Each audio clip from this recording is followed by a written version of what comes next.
What? You heard me, Jaylene, Akila says, or maybe you didn't because you're all ready to step in with some old lady protect squad crap. I'm gonna see what the hype is about and then show all of you.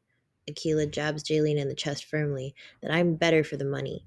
Jaylene presses their lips together for a moment, and Akila almost dares them to say whatever else is on their mind. Jaylene turns to the intercom and presses three of the apartment buttons at once. The door clicks. Fine. Just Akila pushes the door open and turns to look over her shoulder.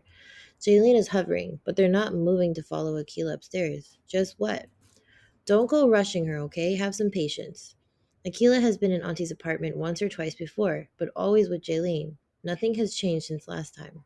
It's an old woman's apartment with overly embroidered flower patterns on the couch and armchairs, slightly yellowed and crackling wallpaper, a dated dark wood coffee table. Akila remembers using the bathroom there once and finding one of those crocheted doll dress toilet roll covers on the back of the toilet. There are herbs drying on the windows that might be the same ones Akila saw there last time. The orange near setting sun comes through the window, hitting the shimmering line of a pair of spider webs in the corner. Aside from the webs, the apartment is clean when Akila steps into it. It smells strongly of incense, frankincense, or myrrh. Akila doesn't know the difference between the two. All she knows is they both remind her of annoyingly long church sermons. The TV's on, and a daytime court show is playing. It bothers Akila that the door is open because it means either that Auntie ignored the buzzer but opened or that Jaylene called her. Just give me a minute, honey. I'm just finishing these dishes. Auntie comes out of the kitchen, wiping her hands with a dish rag.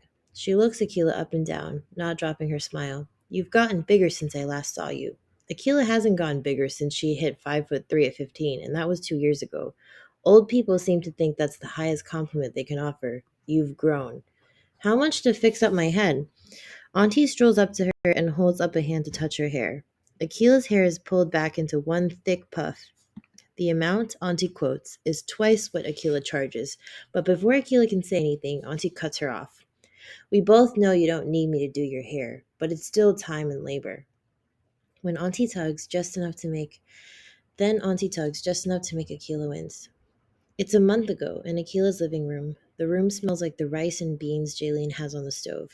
Jaylene stays near the room entrance. Akila doubts it's more comfortable there. Jaylene probably doesn't want to get involved in Akila and Sonia's argument. For a beat, Akila's lost. Had she been there a second ago? Had it smelled like rice and beans or incense? Had it been dark outside or had the sun still been shining bright?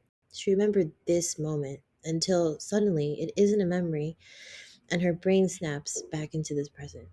She remembers what the argument was about and gets back to it.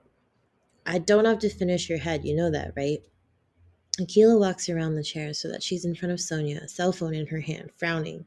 Sonia's mouth is dropped, and Akila must screw her face into a frown so she doesn't laugh.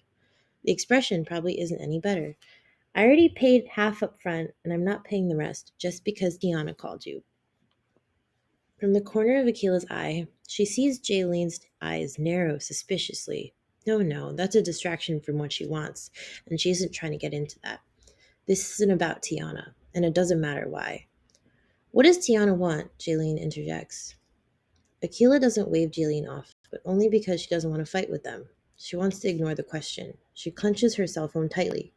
She knows Jaylene's not going to grab it or look at it, but Akila knows the last text message she sent, the last one she read from Tiana, and the last phone call, and it makes her fingers curl even tighter. The sun is back, glinting off the webs in the window. Akila blinks, squints, readjusting to the living room. Not her living room, but Auntie's, with its old lady furniture and church smell. Readjusting to Auntie looking at her, waiting for Akila's response. What in the hell? If Auntie noticed what happened, she doesn't respond. You can pay half today, half later. I know where you and Jaylene hang out. I'm not worried about you shorting me. Akila's off kilter, and for a moment she thinks of backing out. She doesn't need to give Auntie money for anything. She could take her friends out for dinner with that money instead of trying to prove to herself that Auntie isn't shit. She thinks about the flash she just experienced and wonders if it's not the right move.